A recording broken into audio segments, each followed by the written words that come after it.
My name is Ken Yalowitz. I'm the director of the Dickey Center for International Understanding.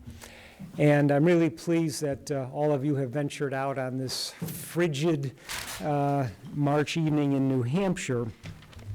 And what we're going to be doing tonight is especially pleasant for us. This will be celebrating the work of the 2008 Chase Peace Prize Senior Thesis Competition winner, Stuart Reid. And we're delighted to have him back. Each year, the Dickey Center offers the Chase Peace Prize for the best senior thesis written by a student of the college relating to the causes of war and prospects for peace in the world. The winner of the competition receives a monetary award, but more importantly, the opportunity for his or her work to be evaluated and discussed by experts in the field of their thesis topic. This event is one of the favorites for us at the Dickey Center, both because it addresses an important issue and highlights the truly wonderful work of our students like Stuart, of whom we're very proud because he was very active in Dickey for all the years he was here. We are very proud to be able to offer the Chase Peace Prize. It was created in 1939 through a bequest by Edward M. Chase. The gift now permits us to offer two prizes, one for an undergraduate essay on the topic of war and peace, and the other for the best senior thesis. Both prizes allow us to meet the aim of the original bequest, to foster careful reflection on the causes of war and prospects for peace in the world. Edward Chase, whose legacy created this program, was a Lithuanian native who settled in New Hampshire and established a thriving furniture business in Manchester. His financial success was accompanied by a lasting interest in philanthropy, especially in the fields of education and housing for the working man, and in nearly every phase of Jewish religious and communal welfare. While not himself college educated, he ensured that his children and grandchildren receive first-rate educations, and through his bequests, created essay contests at 3 colleges, Harvard, Hebrew University in Jerusalem, and here at Dartmouth. And I've had the pleasure this year to be in direct correspondence with some of the family members from Edward Chase. And I can say that they were very delighted with your choice, Stuart, and very pleased that the program, has continued on so well here at Dartmouth. The Chase Peace Prize has encouraged generations of Dartmouth students to pay attention to the problem of collective violence, which continues to threaten humanity. We've even had a former Chase Prize recipient return as an expert discussant for a younger generation's prize recipient. We are especially pleased to be able to recognize the diverse ways in which the problems of war and peace can be addressed. Previous recipients of the prize have written theses in history, government, comparative literature, and even music. We encourage students from all the disciplines to consider submitting their thesis or culminating experience work for this prize. And I might just remind seniors in the audience that this year's competition deadline is June 1st. For underclassmen, we offer an essay prize for which course papers are eligible. That deadline this year is April 6th, and if you want more information, just contact us at the Dickey Center. To introduce this year's thesis recipient and to moderate our discussion tonight, it's my pleasure to present Ben Valentino, Associate Professor of Government. Professor Valentino has written on genocide and mass killing and guerrilla warfare. His latest work focuses on the fate of civilians in warfare. He teaches international relations in the government department and served as Stuart Reid's thesis advisor. Professor Valentino.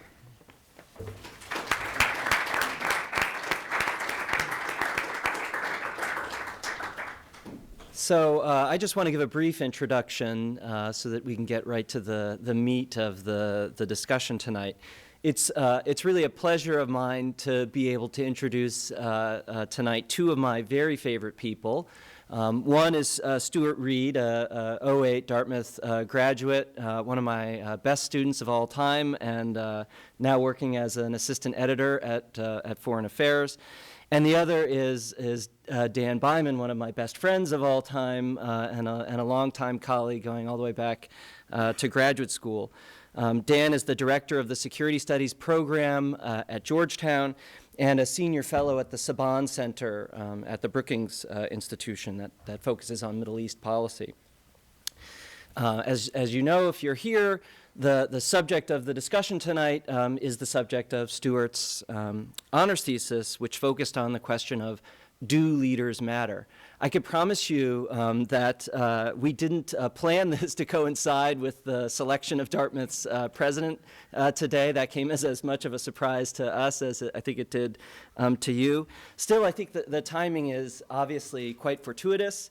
And as some of you know, Stuart's thesis basically argued that leaders don't matter at all. And so, Stuart, I'm glad to say I've already given a copy to Jim Young Kim. And so he's going to be very relieved to know that pressure is off of him to solve Dartmouth's problems, since anything he does really won't matter in the end. We picked Dan Byman to be the discussant for Stuart's thesis, not just, again, because he's one of the smarter people that we know, but because I think it's fair to say his work was the direct inspiration for Stuart's thesis. On the invitation you got, or the announcement, you might have seen that Professor Byman wrote an article back in 2001 along with Ken Pollack that was titled, "Let Us Now Praise Great Men," an argument about why leaders in international politics matter. But interestingly, that was not, as I recall it anyway, the actual inspiration for Stuart's thesis. Stuart actually began more interested in another article that Professor Byman wrote that appeared in Foreign Affairs a couple of years after that, called "Do Targeted Killings Work?" Stuart was initially interested in writing a thesis about whether assassination was a useful tool of foreign policy or not. And as we began to talk about this question, it became clear that one of the big issues when it came to evaluating the effectiveness of assassination as a foreign policy tool was the assumption that the next leader who would take the place of the assassinated leader would be different than the leader who was gone. The United States and other countries have used this tool as a tool of foreign policy in the past. Stuart was interested to find out whether it was an effective tool. This, I think, naturally led Stuart to think about the broader question of do leaders matter in general, whether or not they've been assassinated or whether or not they've been replaced by some more constitutional or normal means. And so that, as I recall it anyway, was the sort of pattern that led to Stuart's thesis. And only later did he discover that Professor Byman had actually written on that same broad subject as well. I think it's probably not a coincidence that they both were drawn to these two subjects in the same way. So with that, I want to turn it over to Stuart and Dan, and each of them, I think, will give a sort of brief 20-minute discussion. Stuart will describe his thesis and his conclusions, and then Professor Byman will respond, and then we'll open it up for questions from the audience and have a little bit of back and forth as time permits. So, Stuart.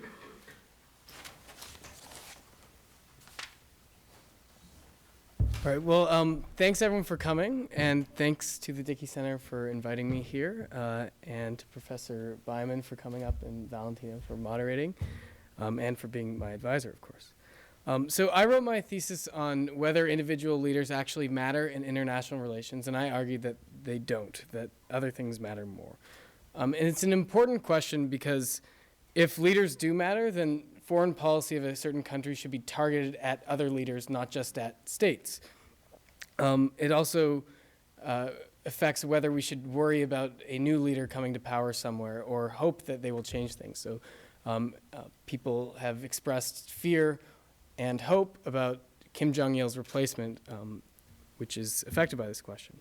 And I also think it's important because people in general tend to think that leaders matter. I think that's the default assumption of most people, that that people matter, and of course it matters who happens to be a country's president or leader. But the question hasn't received as much attention as one might think. However, in 1959, Kenneth Waltz wrote his classic book called Man, the State, and War, and he divided international relations into 3 levels of analysis, 3 ways of looking at foreign policy, and he termed these images of foreign policy. So the third image is the international system, that is, the balance of power, economic interdependence, broad things like that. And that conceives of individual leaders merely as agents of state interest, that they don't really have any ability, or they don't affect things on their own. The second image is the internal structure of states, so whether a country is a democracy or an autocracy, et cetera. And that sees individual leaders as just kind of outputs of a domestic system, again, with not much individual agency. And then the first image is human behavior, and what has generally been interpreted as now as the first image is the individual leader, if you will. So this sees individuals as unique personalities with unique foreign policies. And I think these images are a useful way to look at international relations, and in fact, most scholars either implicitly or explicitly choose one as a way of, as their jumping off point. And I think most practitioners of foreign policy also operate under this, this division. So it's not easy to test which of these 3 levels, which of these 3 images is actually affecting foreign policy. And obviously it could be a combination. But if you want to test whether something matters, the best way to do that is you change that thing up and then measure what happens afterwards. So in this case, you want to change individual leaders in history and then measure the foreign policy. But since you can't go back through time and kill leaders and put in new ones and then see what happens, the next best thing is to look at those leaders who died of natural causes, which is what I looked at in my study. And so it's essentially a natural experiment where you're going through history and changing up the leader and then seeing what happens afterwards. So if foreign policy tends to change with a new leader after a death, then we might conclude that, okay, it does matter who's leader of this country. And if foreign policies look the same after a death, on the other hand, we might conclude that, oh, it really doesn't matter who happens to be in power at the time because things just stayed the same. So the reason I looked at natural deaths is because you can't look at other types of leadership transitions like elections or coups, because the changes in what got that person elected or what got them to win a coup also changes foreign policy. So you really wouldn't be measuring a country's, you wouldn't be measuring the effect of the individual leader. So just to give an example, a civil war might oust a leader through a coup and also start wars with other countries. And so that's the difference between the leader himself mattering versus other forces mattering. An important distinction. So it turns out that someone has indeed taken the time to look through history and compile data about every country's leader since 1875, including how they left office. And there are 173 of these natural deaths from 1875 to 2004. This includes everything from heart attacks, airplane crashes, even shark attacks, and one leader fell off his horse during a parade, Prime Minister of Sri Lanka.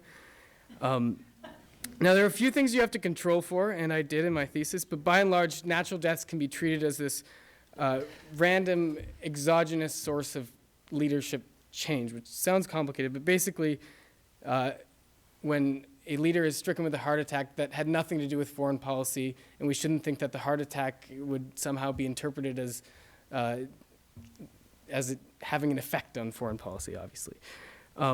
So I took these deaths and measured how much foreign policy changed from before to after, comparing that with how much foreign policy tends to change normally. And I did this by taking all the leaders and countries and putting them through some statistical analysis that I don't want to get into if I can avoid it right now. But as far as measuring foreign policy, there's lots of data available. So I looked at wars, what are called militarized interstate disputes, which are a level below wars, alliances, military spending, economic growth, et cetera. Anything that one could conceivably think was affected by the leader. So just to make my methodology clear, if a leader dies of a heart attack and suddenly the country enters 3 wars, breaks off 8 alliances, increases its military spending 3 times, then we might conclude that that leader actually mattered, that, okay, things are different now and it's because of this new leader. And in fact, if changes tend to happen consistently over time and across geography, then we could say that there is a leader effect, if you will, that it can't just be a coincidence. So when I looked at my results, though, I couldn't find any systematic leader effect. In other words, foreign policies just tend to look the same after deaths as before deaths. And this was true of democracies, of dictatorships, in many years ago and even more recently across the world. And so these results are consistent with the view of international relations that sees the system, the balance of power, these grand forces as what actually explains states' behaviors, what Waltz would call the third image. Other things like power and interdependence and all these systemic level things just matter more than an individual leader's personality. And I think this should make sense, even though it's a little counterintuitive. When you think about all the things that constrain leaders, it begins to seem impossible that just one person could outweigh all the forces against them. You know, what they have to do to satisfy their constituents at home and stay in power, what they have to do to keep from having their country invaded, what they have to do to deal with the power of other countries and use the power that they have. It just seems that all of this precedes them, if you will. Of course, there are certain situations where you could imagine that leaders did in fact matter.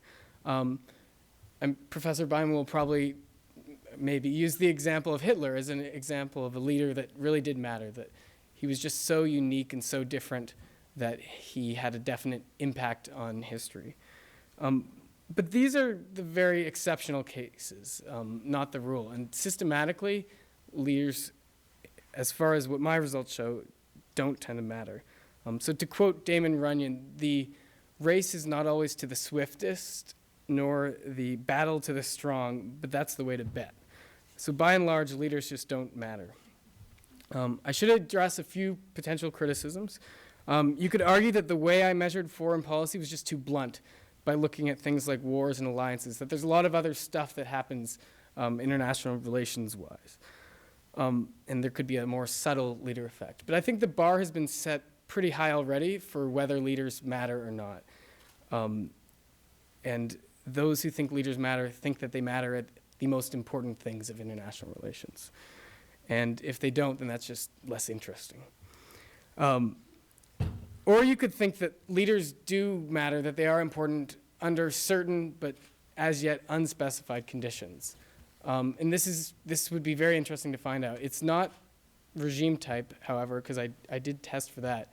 But maybe there's a certain type of political system or international situation under which leaders matter, but we don't know yet. Or you could argue that leaders matter only if they're exceptional, like Mao or Hitler or Churchill, that these were just leaders in a league of their own. But I think this is actually kind of tautological because you're asking if leaders matter by looking at those who do matter. So it's like examining the role of batters in Major League Baseball by looking at Sammy Sosa, Mark McGwire, and Barry Bonds, and then coming to the conclusion, oh, they do matter because look at these people who have done so well or had such impacts. And I think it's also an untestable theory because we can never really know what another leader would have done in a certain leader's situation. And our measure of how exceptional these leaders are is derived from the events that happened themselves. So some leaders just may simply, we think they might matter because they were in power during times of great change. They had greatness thrust upon them. But that doesn't necessarily mean that they themselves mattered. So I think the most obvious interpretation of my results is that leaders just don't systematically matter. Now I understand that this is fairly counterintuitive. We think people matter, as I said, in our daily lives. But in international relations, we should hope or think that the personality quirks that a leader has shouldn't enter into the decision-making process when it's just such important decisions are being made and with such dire consequences. Also, leaders themselves think they matter and would believe this, or else their whole lives they'd be living a lie. So I think that's another reason why this makes sense to us that leaders matter. And we can easily think of relevant, famous leaders, but we have a harder time coming up with examples of leaders that just didn't matter. You know, no one writes biographies about Millard Fillmore. Which leads me to my next point, which is that historians, too, I think, deserve a lot of blame for this leader mania problem. History is often biography. If you look at who's won the Pulitzer Prize of History, it's a lot of authors who've written biographies. And when historians examine events, they do so often through the lens of individual leadership. And that's certainly more exciting than reading a structural history of how the rise of steel mattered or something. And when we think that leaders matter, this is the essential logic of what you psych majors may know as the fundamental attribution error. And that's just when we explain another person's behavior as the product of what kind of person they are rather than the circumstances that they happen to face. And this is dangerous for a lot of reasons, I think, when it enters into foreign policy thinking. First of all, when the public does this, they assign blame or credit to individual leaders. Leaders then know this, that their reputations are tied to the outcome of events that happen under their watch. And so they would have incentives to continue failed policies in the hopes that these policies somehow might work out. And this is what people have called gambling for resurrection. So to give an example, Lyndon Johnson, during the Vietnam War, knew that losing the Vietnam War would mean him losing office. And he was probably right about that, and we know that he did think that. If he gave up in Vietnam, the public would vote him out of office. And because he knew this, he risked escalation with like a 5% chance of success instead of withdrawal with 100% chance of electoral defeat, essentially. So if the public had been more forgiving and didn't think that leaders really mattered, ironically, LBJ may have felt less constrained by them and more willing to give up on a policy that just wasn't working. Another reason that thinking that the individuals, placing so much importance on the individual leaders is dangerous is because foreign policymakers might fail to update their beliefs about an adversary. During the very end of the Cold War, George H.W. Bush, for example, it took overwhelming evidence for him to change his mind about whether Mikhail Gorbachev was the real deal or not. He should have, most political scientists, I think, have pointed this out, that who have studied this, that he should have updated his belief about whether Gorbachev was a real deal reformer much earlier than he did. And I think this is because we tend to think of personal attributes as constants, whereas events as fluid. So it would be difficult to imagine how could Gorbachev change from what he was 2 years ago or whatever. There's also a tendency to demonize adversaries that I think results from this belief that individuals matter.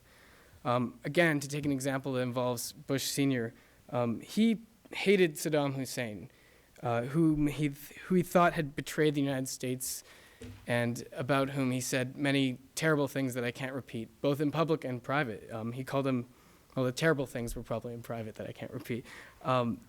But he called him Hitler Revisited, for example. And Colin Powell, who was chairman of the Joint Chiefs of Staff at the time, he thought this was unproductive. And in fact, in his memoirs, I'm going to read a quick quote that he wrote. I prefer to talk about the Iraqi regime or the Hussein regime. Our plan contemplated only ejecting Iraq from Kuwait. It did not include toppling Saddam's dictatorship. Within these limits, we could not bring George Bush Saddam Hussein's scalp. And I thought it unwise to elevate public expectations by making the man out to be the devil incarnate and then leaving him in place. So that was an example where Powell thought that it was unproductive to personalize the Iraqi regime. Fast forward to 2003, we've got same Powell, same Saddam, different Bush, and Powell's UN testimony making the case for war in 2003. If you go back and read that, it reads like an anti-Saddam tract. It's Saddam Hussein this, Saddam Hussein that. He's an evil man who doesn't care about human rights. He's not taking his own advice. And in fact, the year before, Bush had told reporters when he was, again, talking about the case for invading Iraq, quote, "After all, this is the guy who tried to kill my dad." So we know that there was this personal dispute here. And I think that because the US-Iraq dispute had morphed into the Bush-Saddam dispute, the decision to go to war was probably stripped of a rationality that would have otherwise called for more restraint. But I think that the most dangerous implication of that type of thinking about international relations is when foreign policymakers enact policies that are aimed at leaders, not at countries. The most prominent example of this would be assassination, which the United States has seriously considered many times. During the 1960s, official but secret US policy towards Cuba was to try and assassinate Fidel Castro. They tried I think a poisoned milkshake and an exploding cigar. I think that's actually documented. And of course, none of these things worked. But even had they worked, there's no evidence that the leader who would have replaced Castro would have been any more pro-American than Castro was. So they seem to have not been thinking about what happened next. To be leader of Cuba in the 1960s, you pretty much had to be anti-American. That was how you would get to power. It wouldn't work any other way.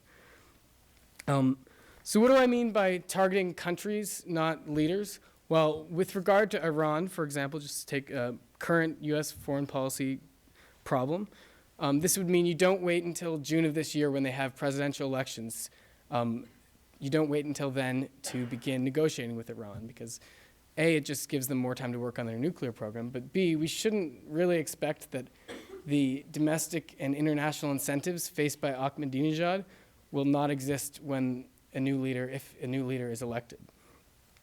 With regard to North Korea, this would mean don't worry about Kim Jong-il's health, as Hillary Clinton has recently done, and don't hope too much that things will suddenly become better after a new leader takes power.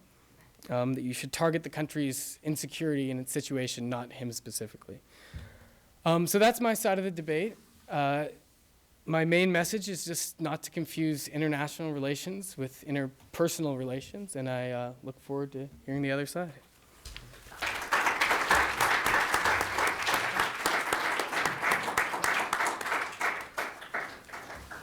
I think I'm going to argue that you should confuse international relations and interpersonal relations.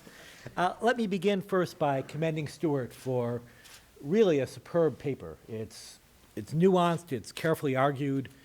In contrast to the vast majority of political science papers, it has excellent policy implications, and unusually they're actually drawn from the research.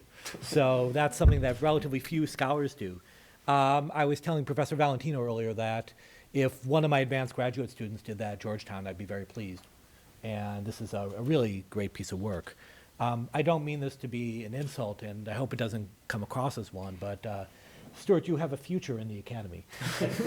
So this is really impressive. What I want to discuss today is really a case that, notionally, just to put it in anecdotal terms, if 1,000 Jewish voters in Florida had decided to shift their vote from Buchanan to Gore, the world would be very different. And I think that there's a certain degree of intuitive sense to that, and that doesn't mean all things would change. I do believe that the United States still would have gone to war in Afghanistan, largely as it did, but I actually don't believe the Iraq War would have happened. And I'm going to develop this in some detail, but what I want to be clear about is my argument is not that the first image is everything, but it's that the international system and domestic politics don't explain all of the puzzle, or even most of the puzzle. I would actually, when I put the images together, I come up with about 40% of the puzzle. And I think there are just huge, big areas we as a scholarly community certainly don't understand. But I find these explanations for how international relations works as markedly insufficient. And to me, if you don't include the leadership dynamics, they become even worse. And I will go even further, which is in today's world, under a system where it's still, I think, a fairly high degree of unipolarity, I think first image issues matter more. That when you have a dominant power that is not bound in the same way by systemic constraints, you'll see much more variation in behavior. Now, let me begin with one basic question, which is the issue of the confusion that the other images present. If you think about something like the international system, we all agree as a scholarly community, the international system constrains leaders. I would agree with that. The problem is, what does that actually mean in practice? I ask you all, just as a thought exercise, to apply this to China today. China is bound by the international system in certain ways. What does that mean? Does that mean it's bound by a threatening United States? Does that mean it's bound by a threatening Japan? Does that mean it's bound by these countries as opening their arms to certain types of behavior? 50 years from now, I probably won't be alive, but you all will. You can look back and tell me what the international system was pushing at China. But it's very hard to tell today. And most of the things that we think of as systemic factors often go against each other. And it's relatively rare that you have a knife at the throat and you see powers respond in a very clear-cut way. Most of the time, these systemic pressures are very ambiguous. And part of the job as a leader is to determine which ones are which. To go back to the recent case of the not much maligned Saddam Hussein, one of the explanations for his behavior with his non-existent WMD programs was that he was trying to call a bluff against Iran. It's a perfectly logical systemic point, right? Historic rivalry and so on. At the same time, the United States has been bombing his country on and off for 10 years and is about to invade his country. There are multiple systemic pressures on him, pointing him in different directions. And if he was indeed motivated by Iran, it was because he chose one systemic direction over another. And you can claim that's a system factor, but I would argue that the personality factor matters in here as well. In my own work, and I think it's worth explaining my own work in a bit of detail here, we try to look at these personality factors. And Stuart raises a very important point, which is, we can't run history backward and say, okay, let's put a different leader in place of Hitler, or put a different leader in place and see how the world would turn out. What we did instead in my work, which I co-authored with Ken Pollack, was we tried to say, what do we think the international system would make a country do in this circumstance? What do we think domestic politics would make a country do in this circumstance? What do we think lobbies would make a country do in this circumstance? And a lot of times you have pretty good evidence. You have a rising threat. And some leaders respond one way, some do not. You have a very strong lobby pushing in one direction or another. And what we found in our work is a small set of leaders, but a very important small set of leaders, was able to stand up to these systemic and domestic pressures.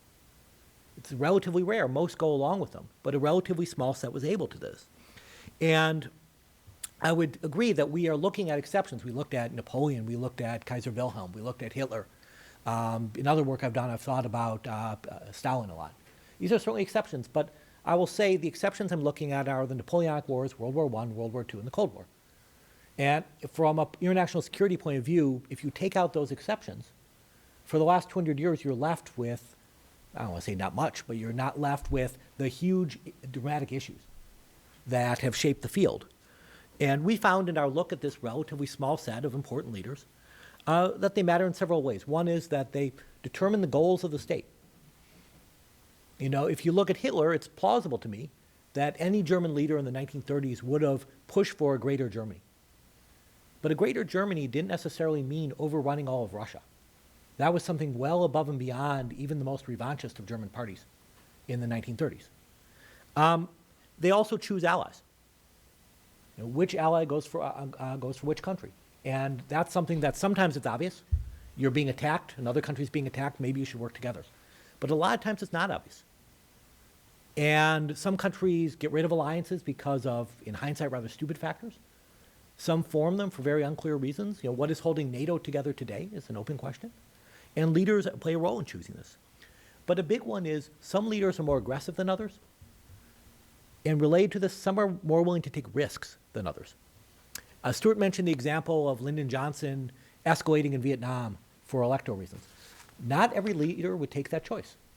I actually think Bush's decision to go to war in Iraq was an incredibly risky choice from a political point of view. And I think correctly turned out, I think that prediction I made at the time was correct. Some leaders would roll those dice, some would not, because leaders have different, as individuals, have different levels of risk tolerance. And these dramatic leaders tend to be ones that are extremely risk acceptant. One factor that we didn't discuss today, but I want to throw out briefly, is in international relations, we spend a lot of time trying to think about the power of states. Historically, some leaders have been led by military idiots or military geniuses. And that has a huge impact on state power. If Napoleon is heading your armies, that matters. And that's something that all leaders of Europe at the time recognized, that this was a leader who could take the worst army and transform it into one of the best just through his own genius. And those people are quite rare. But nevertheless, when they are on the chessboard of global politics, they transform it rather dramatically. And the last thing I'll add is domestically. Leaders shape things.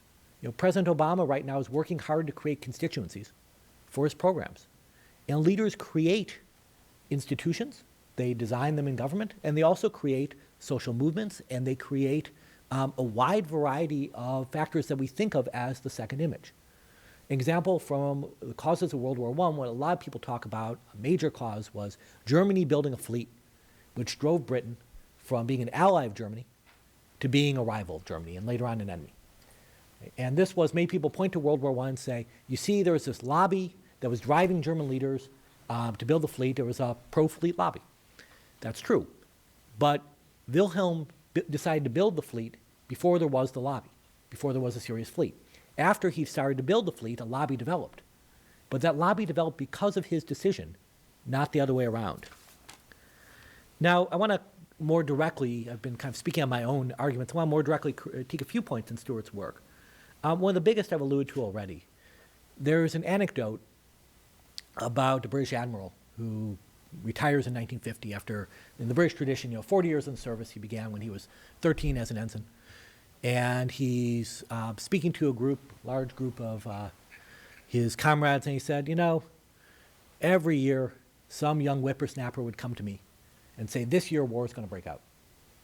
And every year I'd tell them they're wrong. And I was only wrong twice. And that's the issue here that I think Stuart's paper needs to grapple with, which is, in general, war is an exceptionally rare event. And systemic war, in particular, massive wars, when you get beyond the rather limited border conflicts or small wars, are relatively rare events. And we as a social science community don't have good explanations for them. So it's perfectly plausible to look at a data set and say, leadership doesn't really explain these wars. But neither do systemic factors and neither do domestic factors with a degree of specificity that's at all useful. So we end up saying we still have a puzzle. And I believe I could run the data in a different way and say, the second image doesn't matter either, because it fails to explain this in sufficient ways. And that's a problem with an event like war, which is extremely rare, but extremely important. Another problem to think about, Stuart is exceptionally careful in this paper, in his methodology, in a way that's really admirable. And he does something that's, I urge you all not to do, which is he's very honest about his methodology and very clear about it. It's much better if you're writing to kind of hide that, and that way people can't critique it. But because of that, I can actually critique it in some way. And as Stuart mentioned, he's trying to seek random effects. He's trying to look at leaders who were removed by natural causes, shark bites, you name it. And as a result, believes that's a way of being fair to the data in general, which usually it is. But in this case, there's actually a selection problem. A number of the leaders, especially those linked to systemic wars, linked to significant wars, leave power because of their performance in those wars. So you think of Napoleon, you think of Wilhelm, you think of Hitler, they didn't die randomly in office. They were removed from power in different ways, killed themselves in one, exile in another, because of their performance in these wars, because of how they gambled. So the data set, I actually think, should be much bigger. That doesn't make me right and Stuart wrong. To me, it simply means you run the data thinking about different definitions of this problem. Stuart has actually done the hard work and gathered the data on this. But to me, if you look at this problem with different slices, you would see, I think, a very different sort of result. Because it's logical that failed aggressors would be punished, whether at the ballot box if it were a democracy, or whether at by a coup, by the enemy coming through. It's logical to see this. In the end, I find myself agreeing with Stuart on the fundamental question, but disagreeing with him on some of his specific policy recommendations. On his specific policy recommendations, I want to kind of replay them, some of his examples to you, where he talked about, if you look at Bush 1, and he really messed up. He should have seen that Gorbachev is the real deal. Okay? That to me is a classic example of actually applying Stuart's thesis to the Soviet Union, where I think Bush 1 said he was the classic realist. He said, Soviet Union, it's got the same systemic factors. It's got the same domestic factors going on. Why should I think this leader is any different from the previous leaders when he clearly was? And it's because on both sides, I think individuals mattered there. And Bush 2, the criticism of personalizing Saddam and so on, would Gore have done this? Don't know. Certainly a thought experiment, but it's hard for me to believe that Gore would have approached Iraq and the Saddam issue in the same way, even though Gore himself was actually a relative fan of fairly aggressive action against Iraq. And so to me, these are cases where they might be misperceptions, but they're nevertheless instances where the leaders matter. But where I agree with Stuart is that the key question ends up being, or a key question, is when leaders matter. And that's, to me, the area where I'd like to see a lot more work. And I would focus on two different issues. One situation might be there are conditions when the systemic or domestic factors are in conflict, and therefore leaders have a lot of freedom of maneuver. They're not being pushed, they're being pushed in multiple directions. So they themselves can choose in which one to go. It's not a case where every wind is blowing in the same direction and it's very hard to stand up to that wind. It's a case of crosswinds.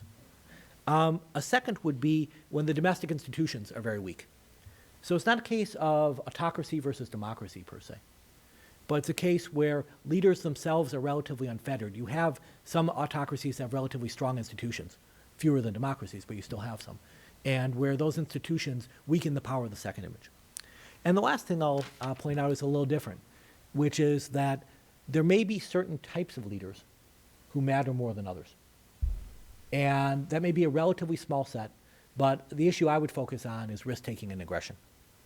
Because I think there are a lot of situations in the world where prudent people draw back, but not everyone does. For those of you who have studied prospect theory, you know that most people won't take certain types of gambles, even though there's a 50-50 payoff. But you also know from human behavior, if you go to a casino, a lot of people will gamble a lot of money on something that is actually a less than 50-50 proposition. And they'll take that chance. And those leaders at times make it to office. And I would even say some political systems may reward that. And I would think hard about identifying the personality traits that enable us to predict that sort of leader in advance. And I'll stop there. Thank you very much.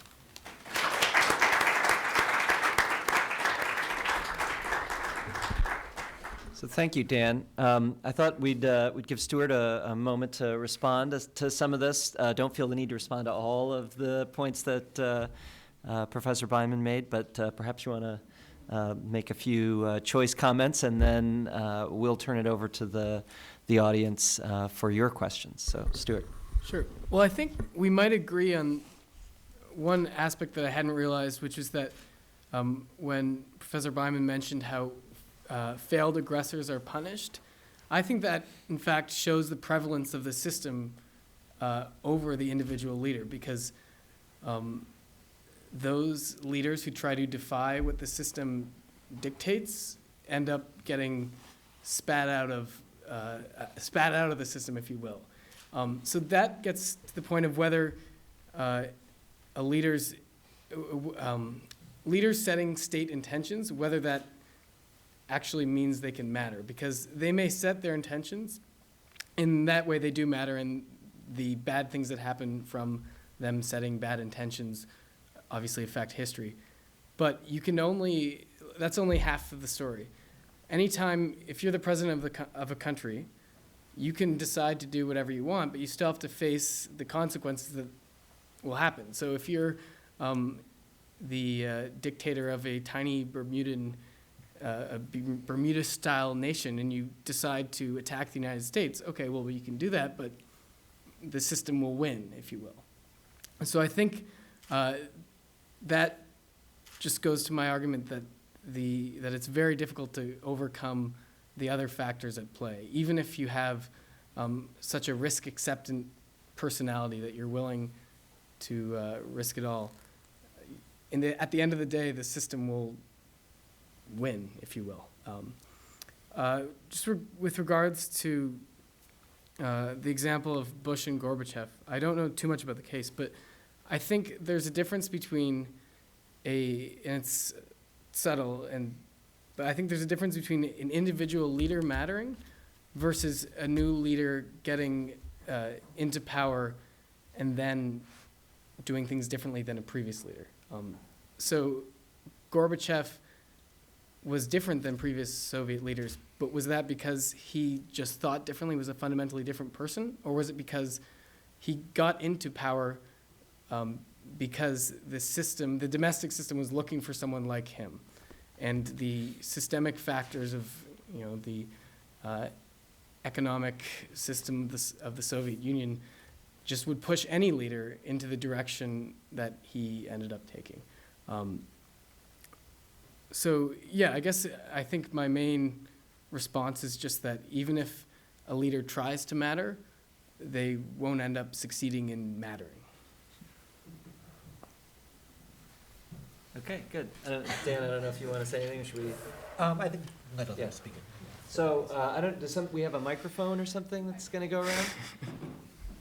So if anyone has any questions, just raise your hand and we'll bring you a microphone.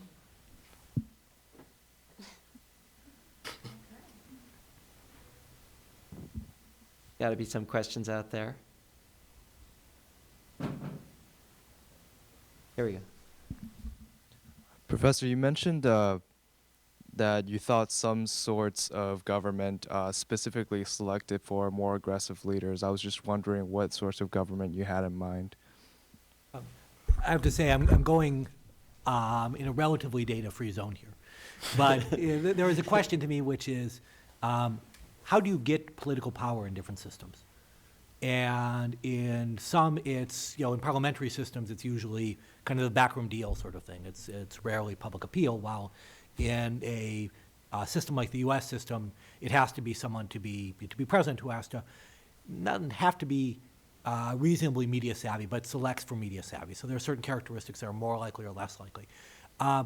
In dictatorships, some dictatorships tend to be relatively stable, so loyalty is prized, while others are actually quite unstable. So what you want are scheming Machiavellian personalities that are actually taking extreme risks, because at each level there are chances of, it's you reach the top of the pole or you die.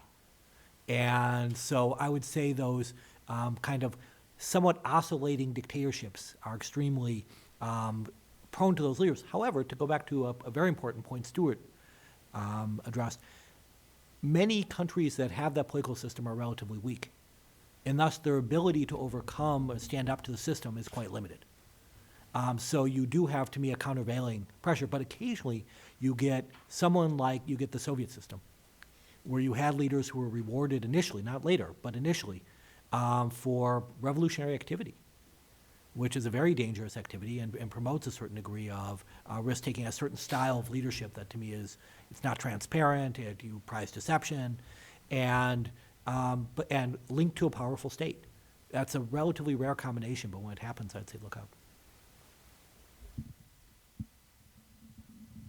Yeah, this is for Stuart. I'm wondering if you thought at all about, particularly in democracies, when a leader dies, if that adds an extra circumstance, a systematic circumstance, if you will, to the leader. Like my thought is if something happened to Barack Obama and Joe Biden took over, maybe he'd feel more constrained to follow what Obama had laid out. Whereas if Obama had, not won the general election and Biden had, maybe he would act differently than, coming off the, winning with Obama's platform.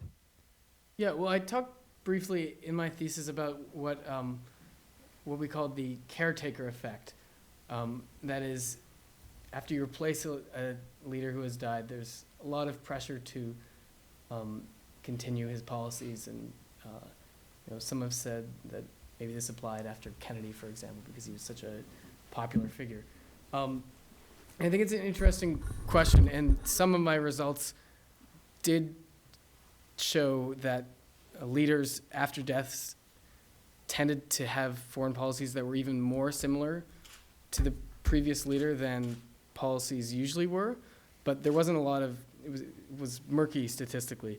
But I think if this caretaker effect did exist, it would in fact reinforce the position of, because that's essentially a domestic systemic force that an individual leader has to deal with. So yeah, it may exist and it's interesting, but I think at the end of the day, it actually would make an individual leader matter even less. And I mean, with respect to Obama as a leader that people think must matter, here's a world historical figure who campaigned on the idea of change and whose critics thought he would unravel all the foreign policy that had been done. I've been forced to reconsider because we're now out of Iraq. We've completely changed our policy towards China and Afghanistan and Pakistan. We have no nuclear weapons. And, oh, wait, never mind. So. Other questions? Yeah, I was just wondering, and you brought up briefly that your data only goes back to 1875, and you know that if you take out the 2 world wars and the Cold War, you're not left with much. But I think a lot of people would argue that it's been a particularly tumultuous era, that like the 20th century. And in most centuries, you haven't had, 2 world wars and then a Cold War that dominates the latter half. So have you considered how that affects, either side of your arguments? I'll give my spiel, and then you can give yours. My view is actually, I would be arguing slightly for Stuart's case here. I do see these major wars, World War I, World War II, as, in World War I, I think personality played part of a role, certainly not a lot of other factors going in, so part of a role. But World War II, I thought personality was huge on the German side, which was the key side. But in general, to me, as you move towards regimes that are institutionalized, and as you move towards mass politics, individuals matter less. It doesn't mean they don't matter to me, but they matter less. To me, if you go back to 15th century politics, then you have a tremendous leader effect, in my opinion, where the vast majority of the population is not focused on politics, so there isn't much of a level 2. And to me, the systemic factors are very much in play. And level 1, a number of issues that we don't think of as traditional mattered more, prestige mattered more, and so on. So my view is that as you go back farther in time, I actually think level 1 increases. But the corollary to that is I actually think it may be decreasing in some ways.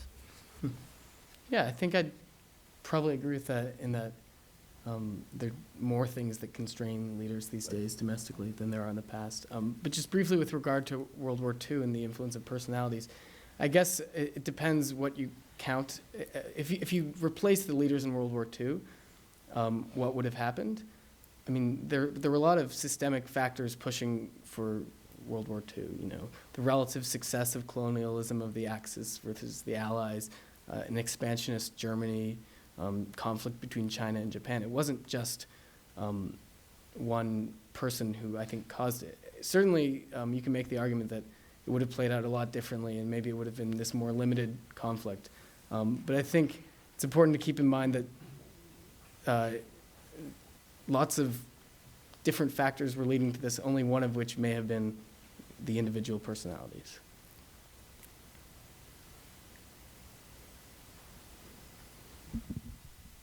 Some people suggested that there's a turnover effect in international politics, that leaders early in office sometimes face incentive to get into conflict. Their reputation is uncertain. They want to establish credibility in international politics. I was just curious, when you're running your statistical tests, if you looked at a leader's entire tenure in office as a single incident or event, or if you looked at foreign policy behavior in their first few years of office. I didn't limit it in any way. My unit of analysis, if you will, was a country year, so a given country in a certain year. And I think the argument has been made that either leaders who are young and inexperienced tend to do more brash things, and then there's the argument that they're even more constrained because they haven't accumulated enough political capital, and they have longer time horizons to deal with. And so some have suggested, actually Professor Stam had a paper about arguing essentially that older leaders were more belligerent than younger leaders. And then there's also the shoe on the other foot, where inexperienced younger leaders are more likely to get tested. So some people think that Nikita Khrushchev was testing an inexperienced Kennedy. But my data, I didn't really get into that, and I think other people have studied that, though.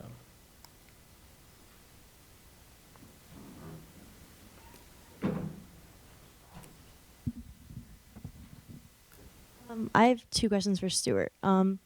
First of all, like, what kinds of leaders did you look at? Did you look at only leaders who were like considered the kind of rulers of the state, or did you consider also like military leaders and how they might influence a war if they were like commanders, and how like a change of commanders might change policy effects? That's like the first one, I guess. Yeah, so the data set I used looked at leaders who are considered the effective head of state, which is sometimes difficult to determine who's actually in power and who's calling the shots and who's actually mattering. But I didn't look at military commanders, which is another interesting question of whether kind of at that second level domestically, if it matters who's in power. And I think you could make a case that the tactics of conflict could be completely changed, are much more like military commander dependent. But that said, there still would be a war or something. So yeah, it's an interesting question, but I didn't look at it. And wait, someone else can go first. I can't remember.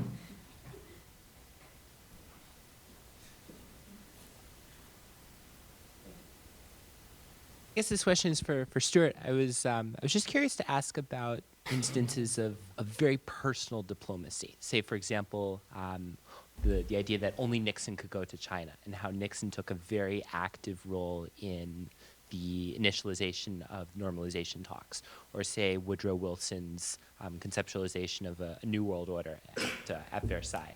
So I was just curious because you mentioned a lot about alliances and launching wars, but not too much in terms of diplomacy. And so I was curious for you to address that, because on the surface, Nixon, as opposed to, say, Carter or Ford, seems very much to have mattered in diplomacy.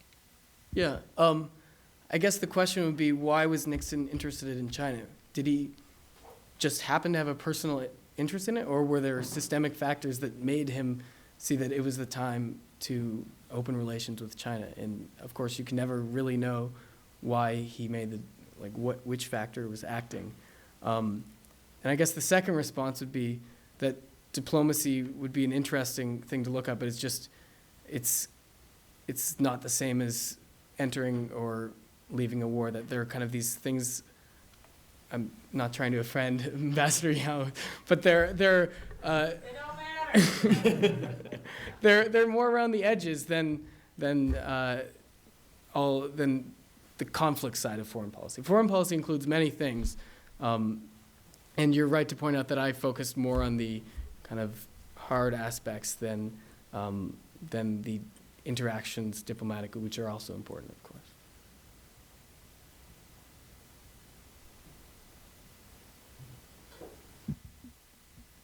I'd like to push that question a little bit further, because you talk a lot about the system imposing pressures on individuals to act in one way or another, and that they're really, the manifestations of pressures that already exist within the society or within the system.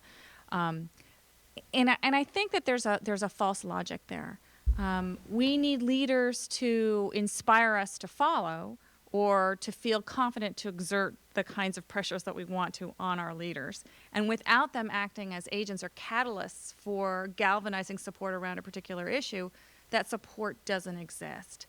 And so to turn your argument on the head is that leaders matter only if they're successful in tapping into the interest in the society for that support for particular actions. But in the absence of a charismatic, dynamic leader that allows us to do that, we wouldn't have the policy outcomes that we see.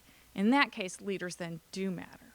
Well, I guess it depends on your definition of mattering. If they matter as because this person is this person and they've done things in a way that another person who could have reached office would have done, then leaders wouldn't. I'm getting mixed up now, but I think the essence of the question is, how do I put this? Given the drivers matter. Okay, yeah, before that, I think what you're talking about mattering is not the individual leader, but the social forces that elect him or put him in power. Really, that's what mattering, that he's just the result of all these pressures that put him into office, and that if you got rid of him, someone else would pop up who would respond to the exact same thing. So in my thesis, I talked about the question of whether drivers matter. That can matter on different levels. You could say, yes, drivers matter because, the question of drivers mattering to how someone does on a racetrack or something. Well, yes, they matter because if you put a 6-year-old driver in the driver's seat, then they would swerve all over the place, and that would be a different outcome than a 40-year-old. But what's more interesting is, does a driver who could conceivably be a driver matter? So I'm arguing that leaders who can conceivably reach office, are they different from each other? If we had Lyndon LaRouche elected in 2004, we'd probably be looking at a much different world. But John Kerry versus George Bush, I'm not convinced that there would have been that much difference. Professor Byman brought up the example of the 2000 election. You still had the Afghanistan war, as he mentioned. Iraq, that was voted for by Democrats in Congress. Bill Clinton was going on talk shows supporting it. So I think that's a case of the leader not really mattering. I'm not sure if that answered your question, but I think that the idea that leaders matter because they channel popular charisma, that's not leaders mattering, that's that charisma or the kind of zeitgeist mattering.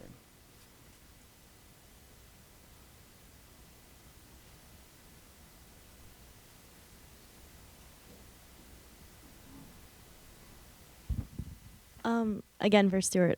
So you said you only tracked leaders that had natural deaths. What did you do if the leader had a natural death and then there was an election held afterwards? Did you count them in your data set or? Well, I guess, that often happens, or there's a replacement leader very briefly, but I don't want to get too technical, but I excluded the year in which someone died from my analysis of measuring foreign policy change. So you would be looking at the leader who is, someone dies in 1980. I was looking at the leader from 1981 through 3 compared to, 77 through 79. So it excludes what happens in that exact year. But yes, I did look at cases in which someone was replaced without an election and lasted for a while, and cases in which there was a leader there was a democratic election afterwards.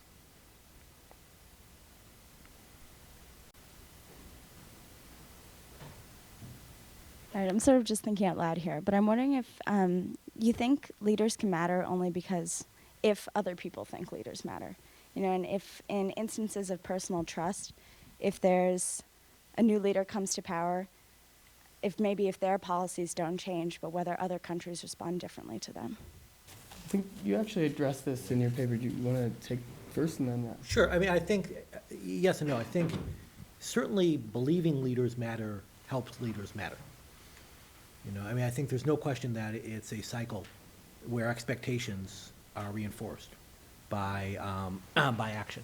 But that said, I think even if people were skeptics, I still think leaders matter. I think that leaders have a certain degree, even in a highly institutionalized system like the United States, leaders have a very high degree of autonomy on most issues. I mean, I don't think we recognize the degree of autonomy that leaders have. And to go back to the Iraq War example, because to me it's a fascinating one. You know, the polls in, say, 2001, how many people thought we should go to war with Iraq? You know, that wasn't really a serious issue. It wasn't until the president weighed in that people were responding to it. And that ability to set agendas is a tremendous power of the presidency. And it's something that scholars of American politics, of which I'm not, have talked about. And to me, you can see that agenda setting on a whole host of smaller issues as well. And especially, you know, that's an issue of major war. When you get away from major war and you go to U.S. policy towards countries in more remote parts of the world, there to me it matters even more. So I would say that, yes, I certainly think there's a case where if you think leaders matter, they matter. And here the example, this may square the circle between when Stuart was talking about criticizing the first George Bush for not recognizing the changes in Gorbachev. Because he thought he didn't think leaders matter, and I was thinking they did. But even without that, I would say that there's still a strong leadership effect. You wanna go on this? Well, this was kind of a contradiction in my thesis in that I argued that leaders don't matter and then criticized examples where they thought they did matter and then acted in a way that they shouldn't have. So so I still don't know what to do with that. But I think you can hold the position that leaders don't matter and that people think that leaders do matter. So, for example, Bush, the U.S.-Russia relationship, Bush famously said that he looked into Putin's soul right after he was elected, after Bush was elected. And I don't think this really changed U.S. policy that much toward Russia. But as the relationship deteriorated throughout Bush's tenure, it made that confidence look misplaced originally. So that was a case where Bush thought that leaders matter, but that didn't really change anything.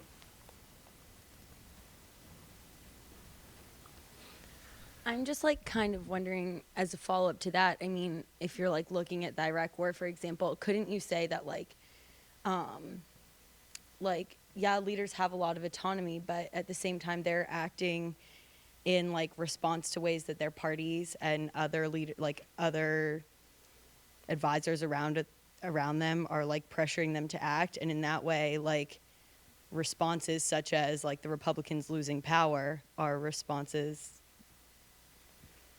to them not certainly. I mean, there's a quote of Marx that people often put in this broader context of men make their own history, but not always as they wish. And to me, that's kind of the right balance, which is, I don't think George Bush could have gone to war with Canada. Okay, I don't think he could have just said, you know what, I hate that country, we're going to war. And would have worked. There was a lot that had to go into going to war, and it was actually a very small set of countries he could have picked. Yeah. And Iraq was in that set, and the domestic factors and the systemic factors constrain, the greatest superpower on earth to a really small set. But that said, I think within that, he had choice. And certainly parties push in certain directions, and here you get the selection issue, which is, would George Bush have been chosen president if he campaigned on let's have a free trade deal with Iraq and war with Canada? Would his own party have nominated him to be president? And probably not. So certainly that matters, but especially in foreign policy, and this is a broader issue, on foreign policy and national security in particular, which is what I work on, what Stuart's been working on, leaders have a huge advantage over the electorate because information doesn't flow freely. I'll draw from personal experience. My wife works on healthcare issues. And on data on the quality of a health program, there's tons of data drawn. And you can disagree, and it's very transparent. But on data on Iran's nuclear program, I study the thing. And I can't tell you independently that the number of centrifuges is off. So the leadership has an impact when they set an agenda in a certain way. And that doesn't mean they're lying, but it means that they can sell a story that's very hard for anyone else to compete with and requires a very big megaphone from other voices doing that. And I think also it depends, so would Cheney and Bush's other advisors, would they be considered part of the first image or of the second image? You could make an argument for either. Imagine if Bush had been elected but had, for some reason, chosen Gore's foreign policy team. What would that have looked like? Was it Bush who wanted a war in Iraq, or was it the people around him? So, yeah, it's hard to figure out, but it's interesting. Yeah, I have one more question. I was curious if you looked at other selection effects within natural death as to whether authoritarian systems were more likely to have higher instances of leader death because the leader wasn't removed from office at regular intervals just by normal course of events. Like I was just thinking, like in the 20th century, something like 4 out of 7 Russian leaders died of natural causes in office, but no American leaders died of natural causes. And how might have that skewed your findings? Yeah, so I did look at that, and autocracies, as you might expect, tend to have older leaders because you can stay in office longer as a dictator than you can in a democracy. And so there's the autocracy effect, and then there's the old age effect, which older people tend to die more than younger people. And then there's also a separate effect that came up, which is just even if you control for age and how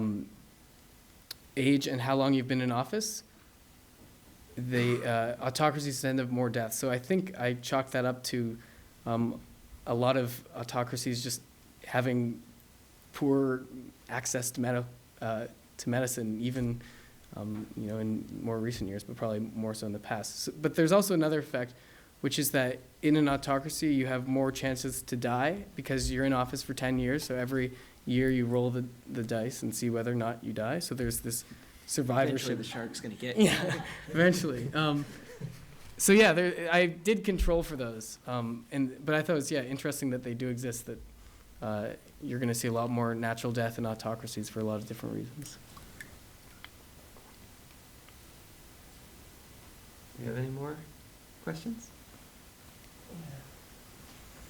I just wanted to ask Stuart, having been inside a bureaucracy and seeing, what happens when, leaders make certain decisions or certain preferences known, the bureaucracy, is going to take its cue from that. And, for example, Putin and Bush, when Bush said that, that gives certain clues and signals to the bureaucracy.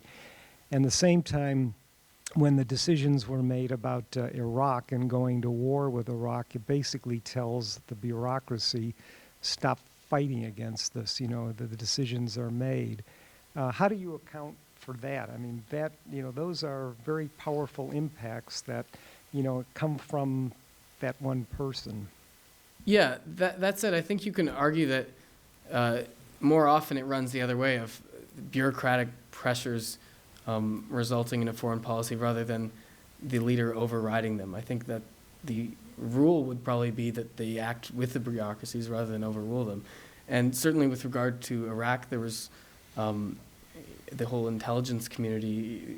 I guess it's up for debate which way that was going, whether Bush was steering them in a direction or whether they knew what he wanted. So yeah, it's something I didn't get into in my thesis, but it's an interesting question of whether bureaucracies matter.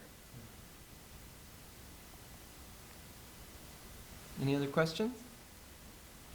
One more? When you mentioned that sort of the direct level of advisors, what foreign policy team can sort of be considered an image one question, to the extent that a lot of times in a natural death, you're going to have a relatively peaceful succession, doesn't that sort of provide for a lot of continuity in, if not the leader, then the leadership sort of picked by that leader? And I would imagine your first offense is that's more of a level, an image two process, how those people got there. But to the extent that you do look at it as a level one question, isn't that sort of continuity in leadership after a leader's death, which you're then regressing or checking against changes in foreign policy? Okay, so in other words, that there's not enough variation in leadership to really test whether leaders matter because the same types of people kept... Yeah.